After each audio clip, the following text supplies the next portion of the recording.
নির্মল mission বাংলার আলোচনা সভা অনুষ্ঠিত হলো বহরমপুরে।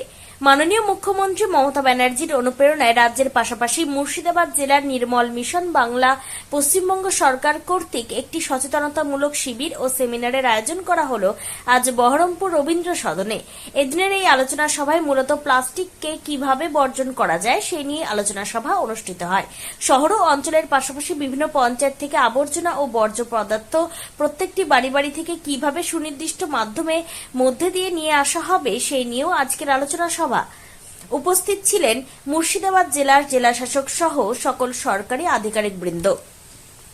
একটা অনলাইন যে সিস্টেম চালু হয়েছে তাতে ট্রেড লাইসেন্সগুলো বিভিন্ন লাইসেন্সগুলো অনলাইনে হয়ে যাচ্ছে, যার ফলে সেই ফান্ডটা কিন্তু আর পঞ্চায়েত বা পঞ্চায়েত সমিতিরা পাচ্ছে না।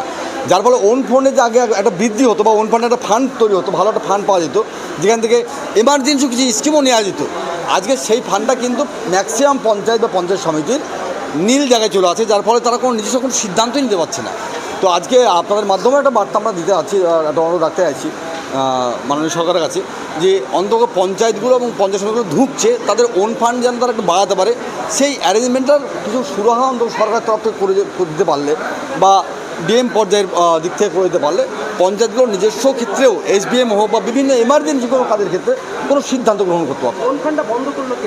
বন্ধ নয়, ওন ফান্ডের যে টাকা আসতো সেই রাস্তাগুলো এখন অনলাইন হয়ে যাওয়ার ফলে আর পঞ্চায়েতে বা পঞ্চায়েত সমিতি আসছে না, ডাইরেক্ট সরকারে চলে আসছে। আমাদের যেটা দাবি সেটা হলো মূলত এটা একটা নিউ কনসেপ্ট আমাদের গ্রাম লেভেলে। অন্তপক্ষে শহরে আমরা বিভিন্ন ওয়েস্ট ম্যানেজমেন্টের মাধ্যমে আমরা ওয়েস্টগুলো কালেক্ট করি এবং ডাম্পিং গ্রাউন্ডে নিয়ে যাই, সেখানে রিসাইক্লিং হয়, কিন্তু গ্রামের মানুষগুলো এটা অভ্যস্ত নয়।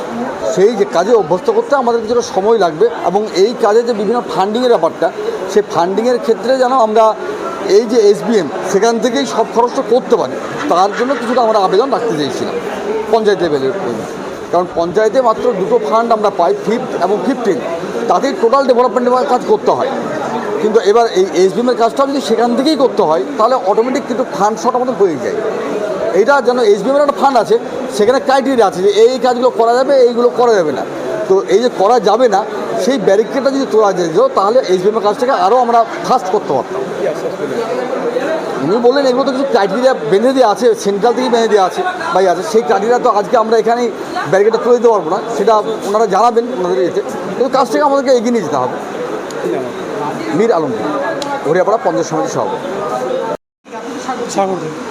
বিভিন্ন পঞ্চায়েত সমিতিতে দেখা যাচ্ছে যে ওন ফান্ডের একটা সমস্যা তৈরি হচ্ছে, বিভিন্ন জায়গায় কাজ করার ক্ষেত্রে ফান্ড থাকছে না পঞ্চায়েত সমিতি বা পঞ্চায়েতের কাছে, একটা বেগ পেতে হচ্ছে কাজ করতে।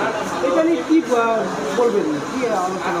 আমাদের কিছু ব্যবস্থাপনা আগে ছিল, ট্রেড লাইসেন্স, বিভিন্ন দপ্তরের ট্যাক্সের ব্যাপারে যেটা ছিল সেটা এর আগে আমাদের সেটা ওল্ড ফান্ডে জমা হতো।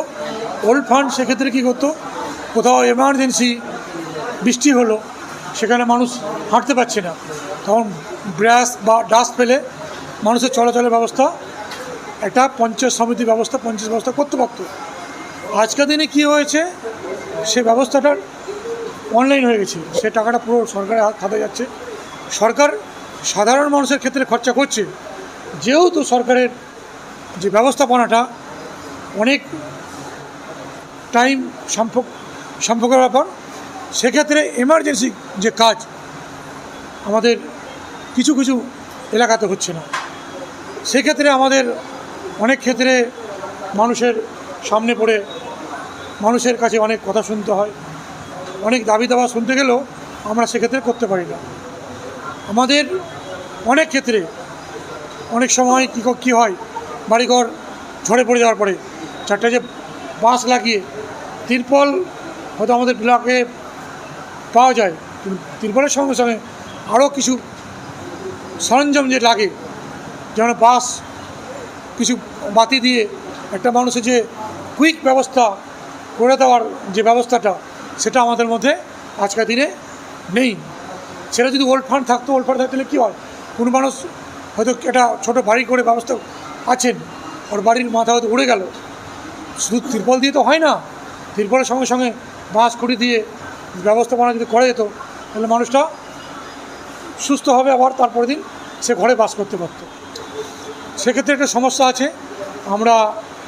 আমরা ডিএম সাহেবের দৃষ্টি আকর্ষণ করেছি, আগামী দিনে আমরা হয়তো বলবো, এবং আমরা সমস্ত সভাপতির এটাকে নিয়ে আমরা আলোচনার মধ্যে রেখেছি। আগামী দিনে এই রাস্তায় হাঁটাবো, কীভাবে সাধারণ মানুষ কুইক সার্ভিস পঞ্চায়েত সমিতি বা পঞ্চায়েত ব্যবস্থার মাধ্যমে পায়, সে রুটে আমরা হাঁটবো এবং যত রকম সম্ভব আমাদের কাজ করা, সাধারণ মানুষের কাজ করা, আমরা সেটা করব। আপনার নাম? আমার নাম মশিউর রহমান, সাগরদিঘি পঞ্চায়েত সমিতির সভাপতি।